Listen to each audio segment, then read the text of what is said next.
আমাদের প্রাণপ্রিয় নেত্রী, তিনবারের সাবেক প্রধানমন্ত্রী, বিএনপি চেয়ারপারসন, সারা বাংলাদেশের আবেগ অনুভূতির স্থান আমাদের প্রাণের নেত্রী দেশনেত্রী বেগম খালেদা জিয়া ইন্তেকাল করেছেন। ইন্না লিল্লাহি ওয়া ইন্না ইলাইহি রাজিউন। উনি এমন একজন নেত্রী ছিলেন, ওনার কর্মময় জীবনকে উনি এতটাই বিকশিত করতে পেরেছেন যে সারা বাংলাদেশের মানুষ এবং সারা বিশ্ব যে নেতৃত্ব সকলেই ওনার মৃত্যুতে শোক প্রকাশ করেছেন, ওনার জন্য দোয়া করেছেন। ওনার জন্য সারা বাংলাদেশ থেকে মানুষ ছুটে এসেছেন, বিশ্ব থেকে মানুষ ছুটে এসেছেন ওনার জানাজার জন্য। সারা বাংলাদেশ ওই দিন একটি সুখের রাষ্ট্রে পরিণত হয়ে গিয়েছিল। সারা ঢাকা শহরটা জানাজার শহর হয়ে গিয়েছিল। আপনারা জানেন যে দীর্ঘ যে পথ জানাজার, এত বড় জানাজা বাংলাদেশের ইতিহাসে বা বিশ্বের কোনো মহিলা নেত্রী বা নারী নেত্রীর জন্য এত বড় জানাজা এই প্রথম বিশ্বে একটি বিরল ঘটনা ঘটলো। এটি প্রমাণিত হয় আমাদের নেত্রী, প্রাণপ্রিয় নেত্রী দেশনেত্রী বেগম খালেদা জিয়া কতটুকু স্বচ্ছ রাজনীতিবিদ ছিলেন, কতটুকু সজ্জন রাজনীতিবিদ ছিলেন, এবং যেহেতু এটি একটি মুসলমান রাষ্ট্র, ইসলাম বিকাশে উনি ব্যাপকভাবে ভূমিকা রেখেছিলেন। নারীদের শক্তিতে, নারীদের শিক্ষায়, নারীদের কর্মব্যবস্থায় উনি ভূমিকা রেখেছেন। সর্বোপরি সব জায়গা থেকে মানুষ ওনার জন্য দোয়া করেছেন। আমরা একটা শোকের মধ্যে দিন পার করেছি, কিন্তু আল্লাহর অশেষ রহমত ওই সময় আমাদের প্রাণের নেতা, আমাদের আগামী দিনের ভবিষ্যৎ রাজনীতির পথ চলার সাথী, আমাদের ভারপ্রাপ্ত চেয়ারম্যান জনাব তারেক রহমান দীর্ঘ স্বৈরশাসনের অবসান ঘটিয়ে ওনার মায়ের পাশে থাকার জন্য বাংলাদেশে ইতিমধ্যে উনি চলে এসেছিলেন, এবং আমাদের নেতা আসার পরেই আল্লাহ আমাদের নেত্রীকে দুনিয়া থেকে নিয়ে গেছেন। তো আমাদের নেতা, আপনারা জানেন, 2001 নির্বাচন থেকে সরাসরি বিএনপি রাজনীতির সাথে সংযুক্ত হয়েছিলেন, এবং 1991 সালের নির্বাচন থেকে দলের ভিতর থেকে উনি দলের জন্য কাজ করে গিয়েছিলেন। তো উনি সর্বপ্রথম বগুড়া কেন্দ্রিক, ওনার যে জেলা শহর বগুড়া, ওদিকে রাজনীতি করতে করতে রাজনীতির যে শিক্ষা, রাজনীতির যে চেতনা, রাজনীতির যে প্রাণ, সারা বাংলাদেশে উনি বিচরণ করেছেন। উনি প্রত্যেকটি গ্রামে গ্রামে গিয়েছেন। ওনার রক্ত শহীদ রাষ্ট্রপতি জিয়াউর রহমানের রক্ত, ওনার রক্ত দেশনেত্রী বেগম খালেদা জিয়ার রক্ত, রাজনৈতিক পরিবার থেকেই উনি বড় হয়েছেন। ইনশাল্লাহ আমাদের এই শূন্যতা, দেশনেত্রীর শূন্যতা পূরণ করার নয়, কিন্তু আমাদের নেতা তারেক রহমান ইনশাল্লাহ দলের মধ্যে এবং সারা বাংলাদেশের নেতৃত্ব দিয়ে উনি আবার ওনার বাবা এবং মায়ের সেই সম্মান রাখবেন। আপনারা জানেন যে বাংলাদেশের প্রথম নারী প্রধানমন্ত্রী আমাদের বিএনপি চেয়ারপারসন দেশনেত্রী বেগম খালেদা জিয়া, এবং আরেকজন নারী নেত্রীর কথা আপনি বলেছেন। মানুষের কাজে, মানুষের কর্মে মানুষের ভালোবাসা জীবন সৃষ্টি হয়। মানুষের কাজ এবং কর্মে মৃত্যুর আগেও মানুষ তার একটা আভাস পায়। আপনারা দেখেছেন আরেকজন নেত্রী পরপর 3বার রাষ্ট্র ক্ষমতায় ছিলেন। ওনার এক পর্যায়ে মানুষ এতটাই এতটাই বিরক্ত ছিল যে ওনার মৃত্যু কামনা করতেও মানুষ দ্বিধাবোধ করেনি।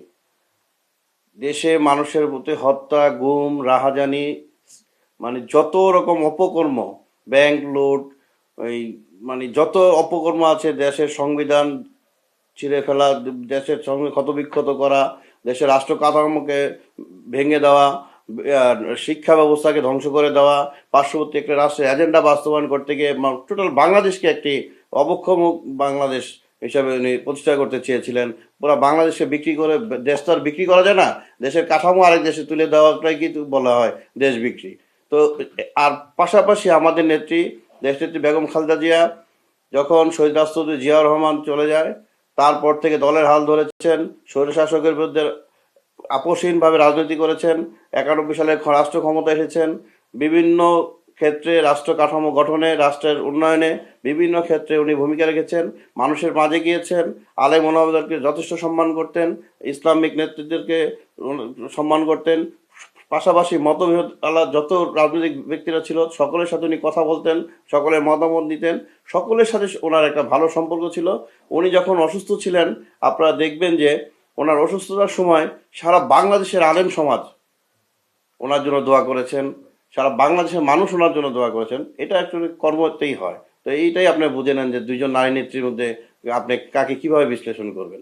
এটা দেশের মানুষ, দেশের আলেম সমাজ, দেশের সর্বস্তরের জনগণ এটি বুঝিয়ে দিয়েছে। মহান স্বাধীনতার ঘোষক শহীদ রাষ্ট্রপতি জিয়াউর রহমান দেশের একটি ক্লান্তিকালে রাষ্ট্র ক্ষমতায় আসেন। রাষ্ট্রকে তখন রাষ্ট্রটা ছিল একটি ভঙ্গুর রাষ্ট্র, তলাবিহীন ঝুড়ি বলতো, একটা মানুষকে তলাবিহীন ঝুড়ি বলতো। একটি তলাবিহীন ঝুড়ি রাষ্ট্র থেকে শহীদ রাষ্ট্রপতি জিয়াউর রহমান যখন বাংলাদেশের ক্ষমতায় অধিষ্ঠিত হন, তখন আপনারা দেখেছেন যে বাংলাদেশকে সারা বিশ্বের দরবারে উনি বাংলাদেশকে প্রতিষ্ঠিত করতে চেষ্টা করেছেন। সারা বিশ্বে ছুটে গিয়েছেন, বিশ্ব নেতৃবৃন্দের সাথে উনি নিজেকে সমান তালে তাল মিলিয়ে নেওয়ার চেষ্টা করেছেন। বাংলাদেশকে এই তলাবিহীন ঝুড়ি থেকে কিভাবে একটি উন্নয়নশীল রাষ্ট্রে পরিণত করা যায়, সেই প্রচেষ্টাটাই ছিল শহীদ রাষ্ট্রপতি জিয়াউর রহমানের সবচেয়ে বেশি ভূমিকা। উনি এশিয়াকে বা দক্ষিণ এশিয়াকে উন্নত করার জন্য সার্ক গঠনের স্বপ্ন দেখেছেন। সার্ক প্রতিষ্ঠায় ওনার একটা ব্যাপক ভূমিকা ছিল। মানে প্রত্যেকটি অক্ষরে অক্ষরে অঙ্গে অঙ্গে ওনার নেতৃত্ব ছিল। পার্শ্ববর্তী রাষ্ট্রের সহযোগিতায় ওনার পথ চলা বন্ধ করে দেওয়া হয়। যখন শহীদ রাষ্ট্রপতি জিয়াউর রহমান নিহত হন, তখন আমাদের দেশনেত্রী বেগম খালেদা জিয়া প্রথমে কিন্তু রাজনীতি করতে আসেননি। দলের ক্লান্তিকালে দলের কথা চিন্তা করে, দেশের কথা চিন্তা করে আমাদের দলের নেতৃবৃন্দরাই ওনাকে দলের হাল ধরার জন্য অনুরোধ করেন। তখন তিনি একজন গৃহবধূ থেকে একজন দেশনেত্রীতে পরিণত হওয়া শুরু করলেন। উনি যখন দলের হাল ধরেন, তখন আপনারা জানেন যে একটি স্বৈর সরকার বাংলাদেশে অধিষ্ঠিত হয়েছিল। সেই স্বৈর শাসনের 9টি বছর উনি অত্যন্ত বিচক্ষণতার সহিত ভূমিকা রেখেছেন। প্রত্যেকটি পদক্ষেপ, প্রত্যেকটি কথা, প্রত্যেকটি বার্তা, প্রত্যেকটি বাংলাদেশের সকল দলকে নিয়ে উনি আন্দোলন সংগ্রামে নেতৃত্ব দিয়েছেন। পাশাপাশি আরেকটি দল যখন একসাথে রাজনীতি করতেছিল স্বৈর শাসকের বিরুদ্ধে, তখন আমাদের দেশনেত্রী বেগম খালেদা জিয়া ওই স্বৈর শাসকের সাথে তাল মিলিয়ে নির্বাচিতও যাননি, 91তেও ওই আপোষ করেননি। ওনার আপোষের নেতৃত্বের কারণেই তখন স্বৈর শাসক দেশ থেকে বিদায় নেয় এবং দেশনেত্রী বেগম খালেদা জিয়া নির্বাচনের মাধ্যমে প্রধানমন্ত্রী হিসাবে অধিষ্ঠিত হন। এই পুরো প্রক্রিয়াটা ছিল একটা বিচক্ষণতা। কারণ আপনারা জানেন যে 86 সালে যখন একটি ওই স্বৈরশাসকের আন্ডারে একটা নির্বাচন দেওয়া হয়, প্রত্যেকটি দলের একটা কমিটমেন্ট ছিল যে আমরা এই স্বৈরশাসকের আন্ডারে আমরা নির্বাচনে যাব না। আগের দিন এই আরেকটি দলের নেত্রী আগের দিন চট্টগ্রামে ঘোষণা দেন যারা এই সরকারের সাথে নির্বাচনে যাবে তারা জাতীয় বিমান হিসাবে বিবেচিত হবে। কিন্তু পরের দিন ঢাকায় এসে তিনি কিন্তু নির্বাচনে যাওয়ার ঘোষণা দেন। কিন্তু আমাদের নেত্রী দেশনেত্রী বেগম খালেদা জিয়া একটি কথাই অনড় ছিলেন, গণতন্ত্র রক্ষা করতে হবে, গণতন্ত্র ফিরিয়ে আনতে হবে। গণতন্ত্র ফিরিয়ে আনলে এই স্বৈরশাসকের আন্ডারে নির্বাচনে যাওয়া যাবে না। এবং ওনার ওই বিচক্ষণতা যে কমিটমেন্টটা ছিল, ওনার কমিটেড রাজনীতির কারণেই কিন্তু স্বৈরশাসক 90 সালে পতন হয় এবং 91তে একটি নির্বাচনের মাধ্যমে গণতান্ত্রিক সরকারের হাতে রাষ্ট্র ক্ষমতায় আসে। এইটাই হচ্ছে আমাদের দেশনেত্রী খালেদা জিয়ার কারিশমাটিক নেতৃত্বের অবদান। নির্বাচনের আগে বেশ কিছু দল বলতো যে আগে সংবিধান সংশোধন, তারপরে নির্বাচন। কিন্তু আমাদের দেশনেত্রী বেগম খালেদা জিয়া 91 সালে যখন বিপুল ভোটে নির্বাচিত হন, 5টি আসনে দাঁড়িয়ে তিনি 5টি আসনেই জয়লাভ করেন এবং ওনার এই জনপ্রিয়তা ওনাকে আকাশচুম্বিতে নিয়ে যায়।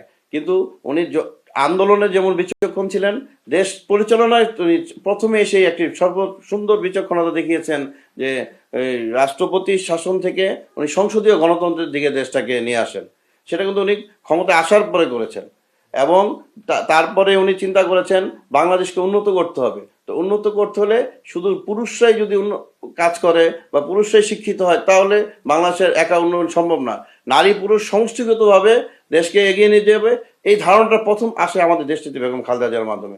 তাহলে যদি আমি নারীকে উন্নয়ন কাজে অবদান রাখার সুযোগ করি, তাহলে প্রথমেই আমাকে অবদান রাখতে হবে শিক্ষায়, নারী শিক্ষায়। দেশটিতে বেগম খালেদা জিয়া প্রথমে এসেই প্রাথমিক থেকে শুরু করে আমাদের এসএসসি পর্যন্ত নারীদের শিক্ষা ফ্রি করেন, পরবর্তীতে ডিগ্রি পর্যন্ত উনি নারী শিক্ষা ফ্রি করেন এবং নারীদের জন্য ব্যাপক কর্মসংস্থানের চেষ্টা করেন। ক্ষুদ্র ক্ষুদ্র ওই সেলাই মেশিন দিয়ে নারীদেরকে উদ্বুদ্ধ করেন। তারপরে ক্ষুদ্র ক্ষুদ্র ঋণ দিয়ে নারীরা যেন ঘরে বসেই কিছু একটা করতে পারে, সমাজের পরিবারের জন্য কিছু করতে পারে, সমাজের জন্য কিছু করতে পারে। এই উদ্যোগগুলো দেশনীতি বেগম খালেদা জিয়ার মধ্য থেকেই আসে। এবং আপনারা জানেন ইসলামিক যে দলগুলো ছিল আমাদের সাথে, ইসলামিক দলের বলতে আমি বোঝাই যে কওমি মাদ্রাসার যে শিক্ষা ব্যবস্থা, আপনার হাফেজ হলে, আপনার মাওলানা হতে হলে, আপনাকে আলেম হতে হলে কিন্তু কওমি মাদ্রাসার ভূমিকাটা বেশি, সবচেয়ে বেশি। একজন হক্কানি আলেম কিন্তু কওমি মাদ্রাসা থেকে সৃষ্টি হয়। আর দেশটিতে বেগম খালেদা জিয়া ক্ষমতায় আসার পরে কওমি মাদ্রাসার উপরে, শিক্ষার উপরেই সবচেয়ে বেশি গুরুত্ব দিয়েছেন। এই কারণেই দেশের যত মানে ইসলামী দল বলেন বা এই বাংলাদেশের যত মুসলমানদের ভালোবাসা এই দেশটিতে বেগম খালেদার জন্য এই জন্যই সবচেয়ে বেশি থাকে। তো এই বিভিন্ন ক্ষেত্রে আর কি দেশটিতে বেগম খালেদা দেশকে এগিয়ে নেওয়ার জন্য অনেকগুলো পদক্ষেপ নেন। এর ভিতরে এগুলোই সবচেয়ে বেশি আমার মনে হয়েছে যে কাজ করেছে দেশ উন্নয়নে। 2001-এ যখন রাষ্ট্র ক্ষমতায় আসে বিএনপি, তখন আমি একটা ইউনিট ছাত্রদলের সভাপতি ছিলাম। ইউনিট ছাত্রদলের সভাপতি অবস্থায় আমাদের দল প্রথম ক্ষমতায় আসলো। ক্ষমতা কি আর আমরা তখন বোঝা শুরু করলাম। কিন্তু তার পরবর্তীতে আমরা দেখলাম যে আমাদের দলের নেতাকর্মীরাই গ্রেপ্তার হচ্ছে, আমাদের দলের নেতাকর্মীরাই মারা যাচ্ছে। তখন আমাদের ভিতরে একটা ইয়া হলো, কি ব্যাপার, আমরা ক্ষমতায় আসলাম, আমাদের দলের নেতাকর্মী মারা যায়, আমাদের দলের নেতাকর্মীদের সেনাবাহিনী গ্রেপ্তার করে। অপারেশন ক্লিন হার্টের নামে দেশনেত্রী বেগম খালেদা যে একটা সুন্দর প্রোগ্রাম দিয়েছিলেন, যেন দেশের সন্ত্রাসটা যেন সেটা কিন্তু দল ক্ষমতা আসা 6 মাসের মাথায় দেওয়া হয়েছিল। আপনি এই জিনিসটা কিন্তু স্মরণ করলে আপনি দেখবেন, 6 মাসে তো আর দেশে সন্ত্রাসী তৈরি হয়নি। এই সন্ত্রাসগুলো 6 মাসে কিন্তু একটা দেশের সন্ত্রাসী নেটওয়ার্ক তৈরি হয় না। এই সন্ত্রাসগুলো তো তখন ইন্টারন্যাশনাল নেটওয়ার্কের মতো সন্ত্রাসী করতো। এখন যেমন আমরা দল পরিচালনা করি, এই থানা আরেক থানা মহানগর সেন্ট্রাল, সন্ত্রাসী কিন্তু এমন একটা চেন অফ কমান্ডে সন্ত্রাসী তৈরি হয়ে গিয়েছিল বাংলাদেশে। আমার পুরোপুরি তখন মনে আছে। তো এইগুলো কিন্তু একদিনে তৈরি হয়নি। তার আগে যে সরকার বাংলাদেশের রাষ্ট্র ক্ষমতায় ছিল 96 থেকে 2001, এই সন্ত্রাস তারা দেশে এনেছে। তারা পার্শ্ববর্তী রাষ্ট্র থেকে অস্ত্র এনেছে। তারা সন্ত্রাসীর থিম নিয়ে দেশকে মাদক দ্রব্য দিয়ে, পার্শ্ববর্তী রাষ্ট্রের মাদক দিয়ে তারা ভরে ফেলেছে। তারা যুব সমাজকে শিক্ষার থেকে, খেলার মাঠ থেকে বের করে মাদকে ঢুকিয়ে দিয়েছে, সন্ত্রাসে ঢুকিয়ে দিয়েছিল। এই এই এই এত সন্ত্রাসের সমষ্টিগত যখন হয়ে 2001 নির্বাচনের পরবর্তীতে দেশনেত্রী বেগম খালেদা দেখলেন যে ওই সন্ত্রাসদের কিন্তু আমাদের দলের নেতারা নিয়ে হাঁটা শুরু করছে, পথ চলা শুরু করেছে। তখন এই সন্ত্রাসকে বাংলাদেশ থেকে তৃণমূল থেকে ধ্বংস করে দেওয়ার জন্য দেশটিতে বেগম খালেদা প্রথম যে উদ্যোগ নেন সেটা হচ্ছে অপারেশন ক্লিন হার্ট। সেটা বিএনপি ক্ষমতা আসার 6 মাসের মাথায় কিন্তু দিয়েছিলেন। এবং সেই অপারেশন ক্লিন হার্টে যারা সন্ত্রাসে মদত দিতেন বা সন্ত্রাস নিয়ে চলা শুরু করেন তাদেরকেই কিন্তু গ্রেপ্তার করা হয়েছিল। তাদেরকে কিছু কিছু জায়গায় ক্ষেত্রে হয়তো জনপ্রিয় কিছু নেতাকর্মীও গ্রেপ্তার হয়েছিল, তাদেরকে পরবর্তীতে আইনি সহায়তার মাধ্যমে তাদেরকে ছেড়ে দেওয়া হয়। তো এই হচ্ছে দেশনেত্রী বেগম খালেদা জিরো টলারেন্সে ছিলেন সন্ত্রাস নির্মূলের, এবং উনি সফল হয়েছেন। আপনারা দেখবেন দুর্নীতির কথা বলে, দুর্নীতি 2001-এর আগে কিন্তু দুইবার না তিনবার চ্যাম্পিয়ন হয়েছিল 2001-এ। তারপর এটা একটা ধারাবাহিকতা, ওটা শেষ করতে তো বিএনপিকে সময় দিতে হবে। যে কোনো সরকারকে তো নতুন আসলে আগের ধারাবাহিকতা শেষ করতে একটু সময় দিতে হয়। যে তার আগের 2 বছর দুর্নীতির চ্যাম্পিয়ন, তারপরে এসে তৃতীয়বার বিএনপি যখন ক্ষমতায় আসে তখন হয়। তো তৃতীয়বার হওয়ার 2বার আগে যে হলো চ্যাম্পিয়ন, সেটা কিন্তু কেউ বলে না। এই ধারাবাহিকতা দুর্নীতিকে চ্যাম্পিয়ন থেকে নামিয়ে এনেছে দেশনেত্রী বেগম খালেদা জিয়া। এই সন্ত্রাস থেকে, তৃণমূল থেকে সন্ত্রাস নির্মূল করেছে দেশনেত্রী বেগম খালেদা জিয়া। জঙ্গি নাটক সাজিয়েছে, বোমা নাটক সাজিয়েছে। এই সব নাটক যখন আওয়ামী লীগ সাজাতো, এইগুলো একদম তৃণমূল থেকে কিন্তু তুলে নিয়ে এসেছিল দেশনেত্রী বেগম খালেদা। বিএনপি সরকার আমলেই কিন্তু জঙ্গিগুলো সব গ্রেপ্তার হয়েছিল। আপনারা সব চিন্তা দেখবেন, আপনারা এগুলা আপনারা তো জানেনই বিষয়। তো তো অপারেশন ক্লিন হার্টের পরবর্তীতেই যখন একটা স্থিতিশীল পরিবেশ হয়, ওই পরিবেশটাকে বিকশিত করার জন্য এবং স্থিতিশীল রাখার জন্যই তো দেশনেত্রী বেগম খালেদা তখন র্যাব গঠন করে। প্রথমে গঠন করেছিল র্যাব থেকে পরবর্তীতে র্যাব গঠন করে, এবং র্যাবের মাধ্যমে, র্যাবের কাজই ছিল সন্ত্রাস নির্মূলের, জঙ্গিবাদ নির্মূলের। দেশের যে কোনো ক্রান্তিকালে র্যাবে ব্যাপক ভূমিকা রেখেছিল। এবং তৎকালীন র্যাবের যে ভূমিকা, যে চেন অফ কমান্ড ছিল, সেনাবাহিনীর মতো চেন অফ কমান্ড র্যাবকে দেওয়া হয়েছিল, যেন সন্ত্রাসকে জিরো টলারেন্সে নেওয়া আসে। এই প্রত্যেকটা জিনিস কিন্তু দেশনেত্রী বেগম খালেদা দেশের ভালোর জন্য করেছিল। প্রয়োজনে নিজের নেতাকর্মী যদি দুষ্ট, সন্ত্রাস কোনো দলের হতে পারে না, এটা কিন্তু দেশনেত্রী বেগম খালেদা জিয়াই বলেছিল, যে দুষ্ট তার শাস্তি হবেই। এই হচ্ছে আমাদের দেশনেত্রী বেগম খালেদা জিয়া 2001 থেকে 2006-এর মূল্যায়ন। আপনাদের সদ্য সংবাদকে অনেক ধন্যবাদ। সারা বাংলাদেশের মানুষের আবেগকে আপনারা বুঝতে পেরেছেন। দেশনেত্রী বেগম খালেদা সারা বাংলাদেশের মানুষের আবেগ। বর্ণমালা রোমিও বিল্ডার্স, জন্ম